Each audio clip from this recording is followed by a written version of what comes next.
So, Emma, thank you very much for doing this. Thank you. What do I need to know about your early life to understand the entrepreneur that's sitting in front of me? Yeah, I suppose there are two big aspects there. Like, first is the love for technology. Like, I remember one of the first Christmas presents I got was like a VTech toy laptop, and that always kind of followed through with me until like fifth or sixth class. There was a guy by the name of Brendan Smith from the Insight Centre here in NUIG, and himself and his colleagues came in with these tiny little netbooks for everyone in my class. It was kind of before Scratch coding days, but they gave us these to essentially do projects on like game engine development, learning like some very simple mechanics of coding. And I just thought this was absolutely amazing. So that passion kind of came through with me then. But from the entrepreneurial aspect, my father always worked for himself.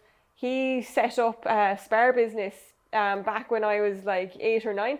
So when I was 10, then I was in cleaning the shelves, doing sales, stocking the shelves, and then, all through my teenage years, then working the deli, doing the cash books, then ended up like, managing rosters, doing, management shifts, admin, all that as well. So, being in the back office with him and seeing all that goes into actually running a business, understanding like managing teams and all the hours it actually takes to get a successful business going, like that really kind of drove a work ethic in me as well. Because a lot of farmers do, but a lot of other people don't be up at 6 or 7 o'clock all through their summer holidays when they're 13. So definitely working in Spar was a big boost for that side of things anyways.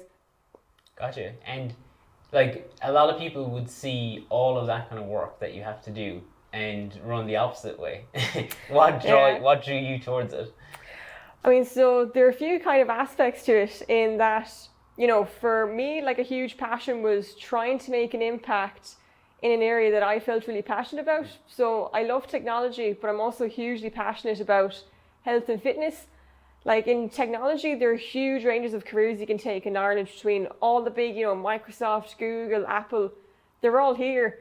And, they seem like really great careers, but I'm not super passionate about a lot of the things that they're developing.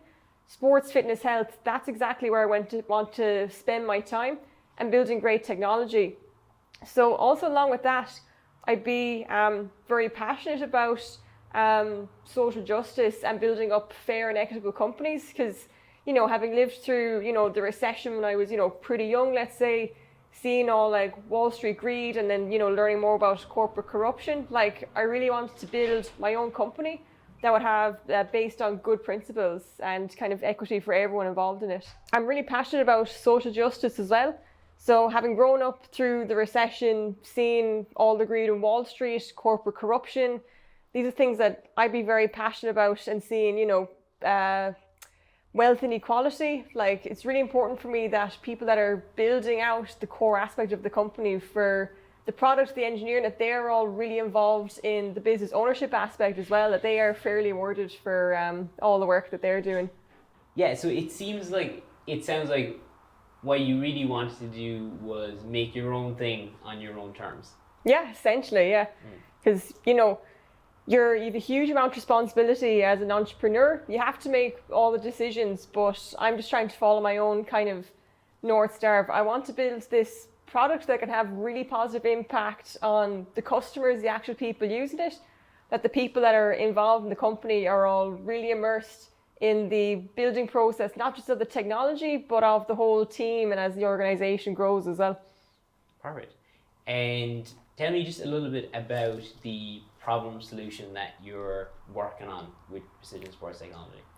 Yeah, so the idea really came from my own college project. So like I'm a competitive Olympic weightlifter and I've done personal training courses, like totally gym obsessed.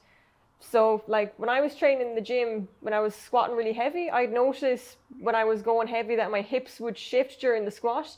And I know based on doing a personal training course why that happens. But most people who are going to the gym don't understand why their technique might be incorrect. So they're paying loads of money for a personal trainer, or they're recording loads of videos, trying to upload them online and get feedback, or they just lose confidence, don't go to the gym anymore, or actually injure themselves. They could put themselves even out of work or things like that. So I thought, well, computers can drive cars now. Surely they can help people with their technique in the gym. So that led me to the first idea then of using the Xbox Kinect camera for my final year project in college to build out this real-time feedback piece for weightlifting. So like I loved doing the project, and my professor said to me, look, you've put forward some business cases in this thesis. Why don't you be able to start about it? And I said, well, yeah, I absolutely do, but I want to spend some time working in a big corporation so I can, get some experience, save some money, and live life a little. Because, worked so hard during college, I knew I needed to ramp it down a notch, because starting a company, you're going to work as hard as you ever will. So I want to step back, and getting that experience was key. So I was working away on this project evenings and weekends, thinking the great idea would be, this would be super cool as a smart mirror for gyms, that if you were to go into a rack in any gym, they would have like the camera there, some kind of a tablet or a display that would automatically count all your weight, your reps, give you your feedback, and relay all that information back to your coach or your physio. So that's where the kind of initial idea came from. But then I started on the New Frontiers program with Enterprise Ireland here at the ATU Innovation Hub. And the first thing they always do on these startup programs is they ask, well, who's your customer, what is their problem, and why will they actually pay for this? So key next thing then was to go out and actually talk to gym managers. I thought they were my customers. So I showed them the demo and said, would you like this? And they said, well, it looks super cool, but I can't imagine that we would pay €5,000 for a smart mirror and a monthly subscription. It just doesn't really fit in with our business model. But maybe you should go talk to strength and conditioning coaches or trainers or physiotherapists and see what they think. So, okay, that's a pretty interesting idea. And then as soon as I started talking to them and showing them the product, they were like, okay, we actually need this data now. They don't even need the real-time feedback aspect, which is much more complex than just providing them the raw data points.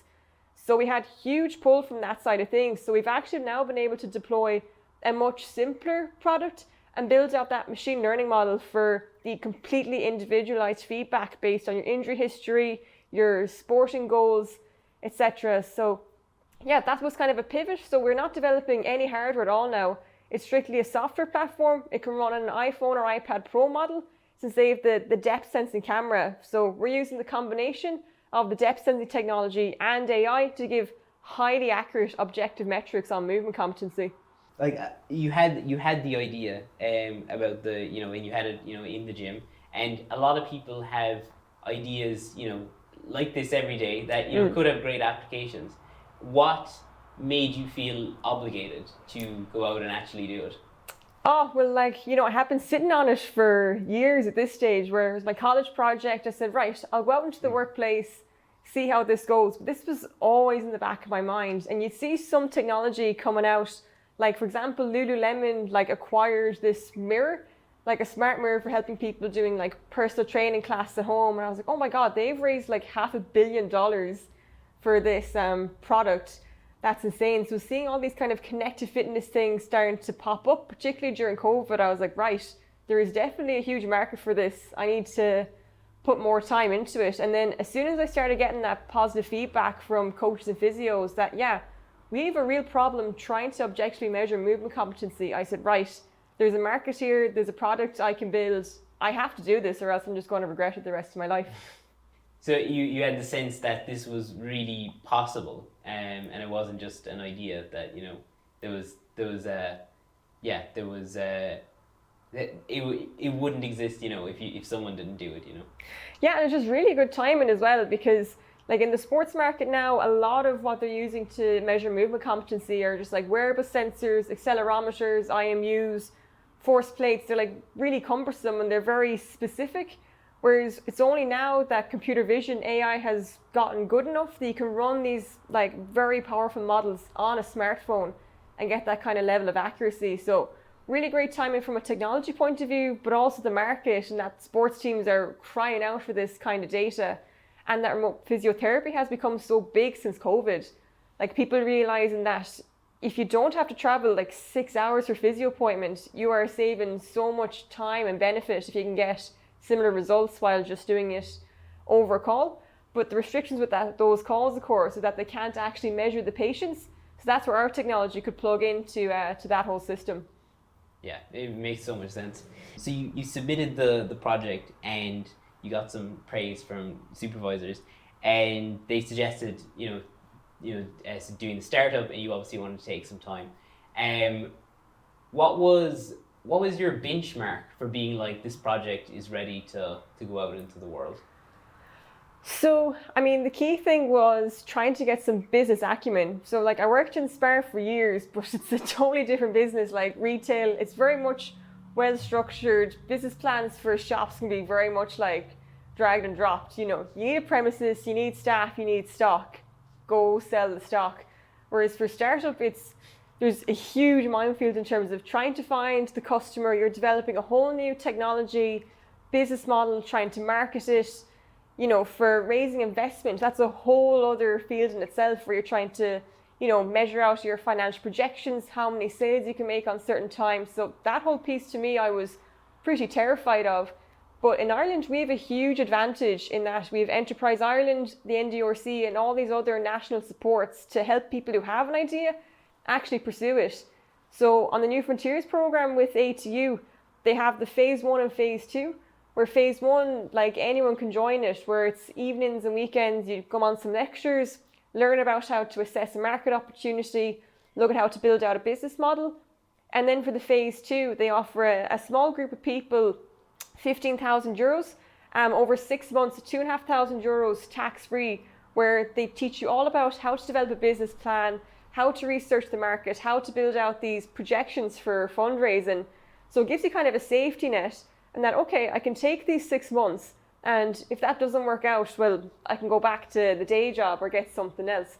So that kind of a soft landing was like absolutely crucial for me, because only towards the end of the program then we got our first equity investment from Enterprise Ireland. It's like, right, I'm in the game now. Yeah, and I think, like, you've probably utilized a lot of those supports better than a lot of the startups that I know. How have you been able to get, you know, so much buy-in to the actual idea from all these different places? I suppose there are definitely a few kind of aspects of it, in that, you know, gym training has been like shot up in popularity. Everyone loves sports. Everyone has done physiotherapy or knows someone who's had to go to physiotherapist. So the problem is really easy for people to understand that measure movement is difficult. And now with AI, people are seeing how exciting it is. So they're really buying into the technology aspect. But there's also still a bit of a novelty out there around, you know, female technologists, female founders. So I've definitely been able to kind of ride that wave, let's say, people promoting underrepresented founders. And, you know, the LinkedIn hustle is definitely real. Like, I'm always out there trying to get good posts up. And that's where we've had a huge amount of inbound traction from some customers we have across some of the biggest sporting leagues in the world. So just kind of have to build hype around it. Like, even if the product is still super early, you can still build up a hype around your business, like, well before you're fully ready for launch. Yeah, absolutely. And we'll talk about some of the marketing materials later. Yeah, I think it's you have really done like every step, you know, on the ladder that, you know, you need to do without skipping too much steps. Like, often entrepreneurs are characterized by almost a lack of patience. And I think Michael Gerber says, you know, having an entrepreneurial seizure and just starting. But I've been impressed by how you have had the patience to actually go every, you know, step of the way. Where do you get that discipline from to not skip any steps? Because even when I say, oh, you know, I'd love to try this out as a personal user, you're like, Jesus, no, like, that's not till 2024 that we're going after that. No, thanks. Yeah, I suppose like a lot of that comes from the advisors and mentors that I would have spoken to over the course of these last 2 years, because you can get so much different advice from different directions, and you kind of have to parse out what is the top priority at this particular time. So, you know, as coder software engineers, we tend to jump into the product side almost too quickly, where, yeah, we're going to build out all these great features before talking to customers. So it's trying to get the feedback loops almost in the right order. Well, you know, okay, I need to figure out, is there a market, what exactly they want, and use like that feedback to build out the business model then and the business plan for the investors. So, you know, there's so many great programs I've been able to kind of follow and take on advice from. But like discipline for me really comes from like sport and fitness. Like for me, if I don't go to the gym or do some kind of movement, or Muay Thai is a big passion of mine as well. If I'm not doing any of that in the morning, like I'm just, not on it for the day. So, force yourself to get up early, set routine, like that's really part and parcel for me. Like, some people are happier, kind of more free flowing, but I'm very much like a routine, scheduled person, which kind of fits into setting out, thorough business plans and project plans, things like that.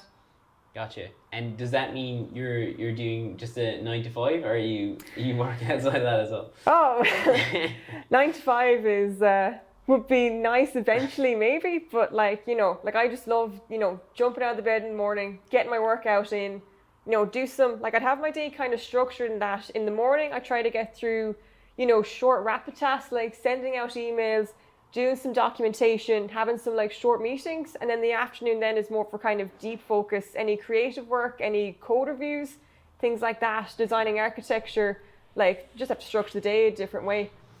Interesting, because a lot of people would do the opposite of they try to do the big tasks first, but obviously this is what works for you to do in the afternoon. Just the routine, the morning kind of, jump between tasks, get the tea and lunch, and then, okay, right, I can focus in for the afternoon, because mornings are always so like much busier with emails and inbounds and things like that as well. Yeah, and people often want to meet in the morning anyway, and I guess as well you have the option, like meetings can go over if you've got 1 at 5, then you're going into your evening, whereas you can stop the deep work that you need to do at any point. Yeah, exactly.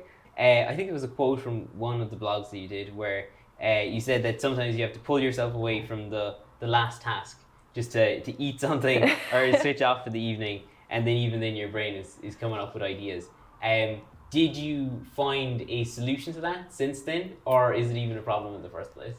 Oh, like it was definitely the hardest part, I thought, of adjusting from the nice corporate lifestyle, 9 to 5, great pay package and all that. Because when I was working with multinational, you can just turn off the laptop at 5 on a Friday and you forget about it completely until Monday morning. Whereas now, you force yourself to close the laptop.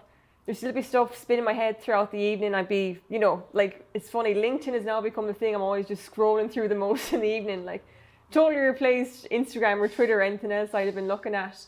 But, that's part of the lifestyle. It doesn't really feel like work a lot of the time.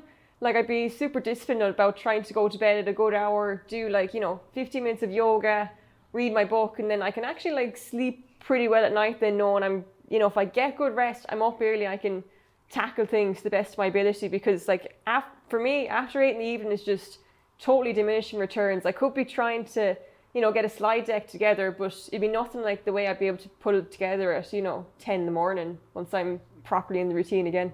So you have a routine for the start and the end of the day, and then whatever happens in the middle, the work might expand out, but at least there's some container on it. Yeah, exactly. And then just prioritizing, I'd have like a to-do list and things would chop and change. Like, some things would come in, super urgently, where you might see, oh, there's a really exciting pitching opportunity, but the deadline is on Friday. So, you have to juggle stuff around, but, being dynamic and open to change is all part of, the entrepreneurial journey. So, I guess what other sacrifices were there with starting a business early on? Yeah, I suppose definitely one of the biggest sacrifices would be around, obviously income. Like, you have to be ready to go for a while without any kind of salary or cushion. So I knew this as I was working on the project, evenings and weekends. So I was putting aside money every month, knowing, right, I'm probably going to have to live off this for a year or two, my savings, because I went full time on this October 21, and thankfully recently now, thanks to some great investors we've gotten in, I've now been able to put myself on the payroll as of just the last 2 months. But it was, a long kind of 16 months from when I left the corporate job until I was able to go on the payroll again. So you have to be prepared to cut back on any kind of discretionary spend, like shoes, jeans, is right, kind of, pulling them together in bits. Yeah, but another sacrifice then as well is, of course, social life. I'm putting my whole energy into this, and for me, I'd be naturally a bit of an introvert, so when I'm finished work, the last thing I want to do is go down to the pub and talk to more people because I'm spending so much of my day either talking to investors, customers, leading engineering teams. Like, honestly, I just need time to kind of wind down and sit with myself, whether that's just, cooking or reading or playing guitar. Like, that's kind of the way for me to shut down. So, like, I love seeing my friends, once every week or two, but, you kind of have to be prepared that you might be, drifting apart from some social circles. So, I need to make sure I kind of keep in touch with my friends, but I know I won't be able to give them the amount of time that I actually want to spend with them. So it can be also difficult to try and, explain to people the entrepreneur's lifestyle. Like, a lot of your friends might not kind of fully take into account, okay, why are you working so long? I finish work at 5:00. Why are you still doing this in all through your weekends? But, this is my main passion, and hopefully, if this works out, it'll be great. And regardless, I still have had so many learnings in the meantime. Was everyone supportive of you doing entrepreneurship and going on that journey? I mean, I would honestly say, yeah, I haven't had any bad experiences. Of course, my dad, coming from his own business himself, he was delighted to see me starting up my own thing, especially in an area that I'm really passionate about, which is technology and fitness. So he's been kind of with me all along the journey. And my partner's been very supportive as well. You really do need those social supports. But what's been really beneficial as well is, being in a space like the ATUI Hub here, we have lots of other founders of early stage companies here where you can actually relate to all the problems you're going through, whether that's trying to hire or, grow yourself into a manager, fundraising, trying to make those first sales, all the, other problems around engineering and finance and things like that. So I think, yeah, definitely relying on other founders has been a huge help for me. Does anyone ever say, you're working too much? And then, if so, how do you explain that to them? I mean, some people would say, yeah, you're working a massive amount, but I think they can see from the potential of the technology. They're they're kind of stepping back a bit, okay, you're working a lot, but I really want to see how this turns out. So just tell me when the stock options open. Exactly, yeah. No, it's always positive encouragement, to be honest. I have a really good network around me. What's made the journey easier for you? Well, a few things on that. I mean, so going into this from a corporate environment, you have no routine to start off with. You don't have to be in the office at 9 and you're, wrapping up at 5:30 or whatever.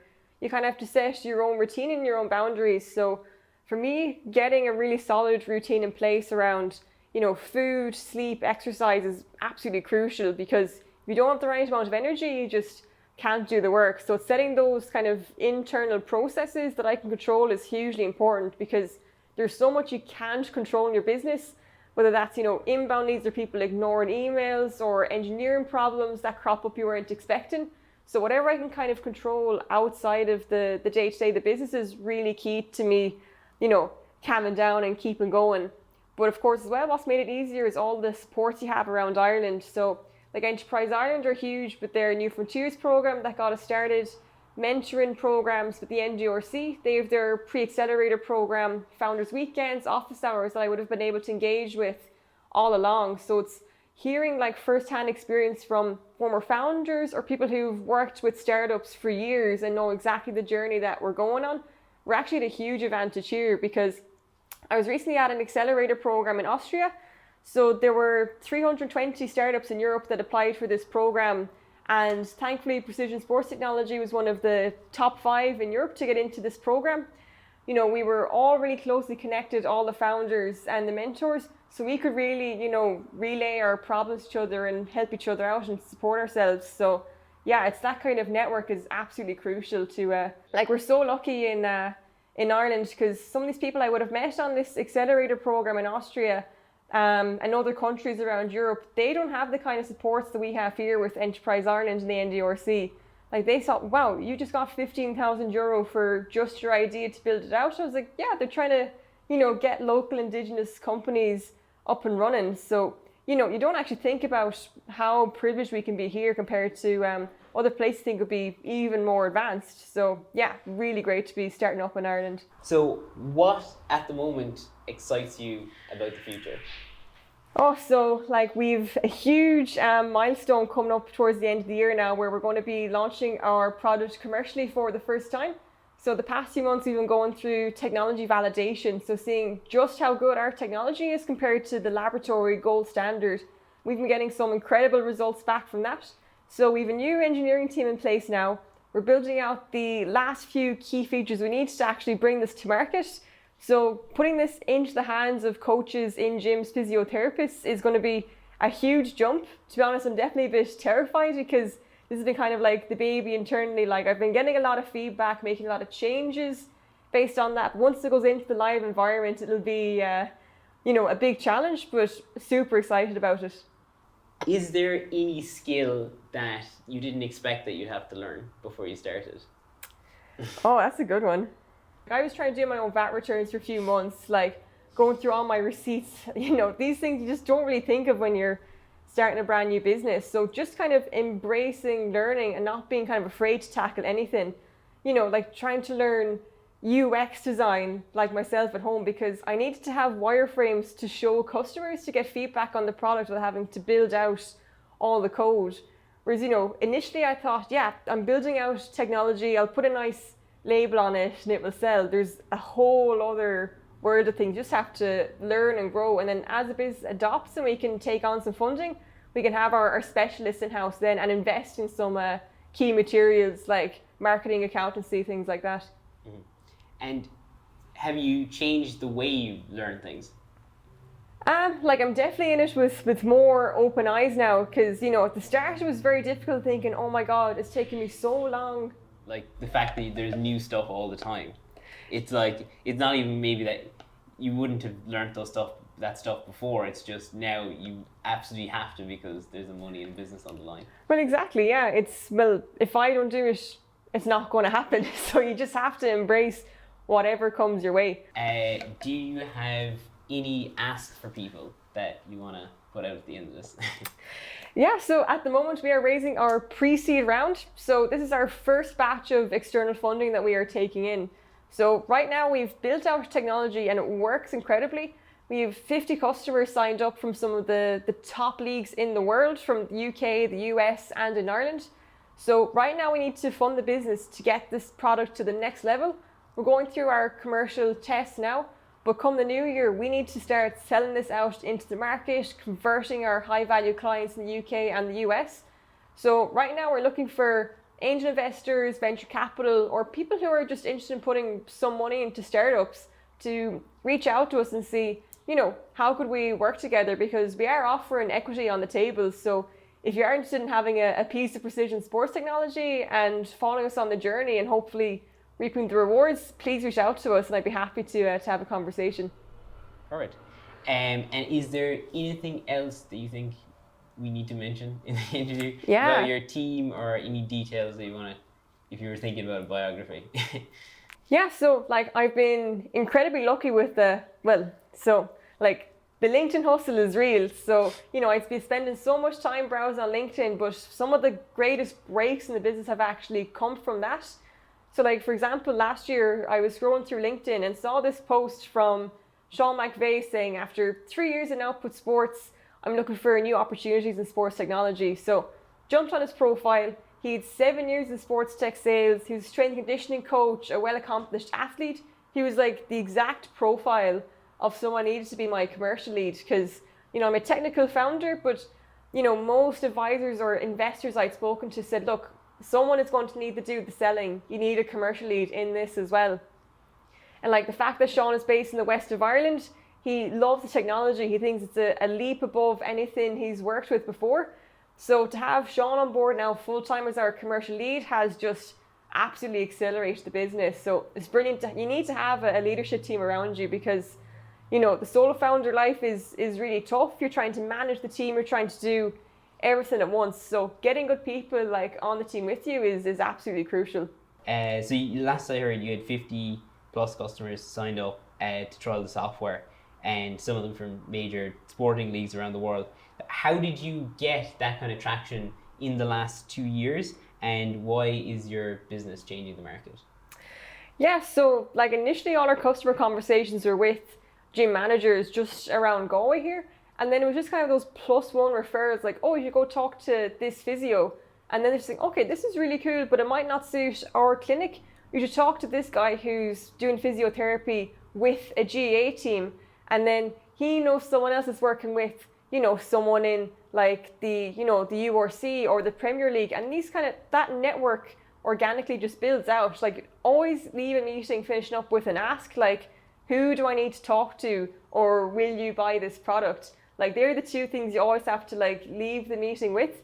So it's been those like referrals that have kind of led us to getting these really high profile customers on board. But also as well, we've been getting some great inbound leads from our marketing. So having our new video, getting, everything up on LinkedIn, we've had some really positive inbound traction. Even though we've spent like a very low budget on marketing, the marketing that we have invested in has paid off like 20-fold. Yeah, and just interesting on the first thing you said there, it's kind of like, I think it's that saying of like book a meeting from a meeting. So Yeah. you're always expanding out your network after that.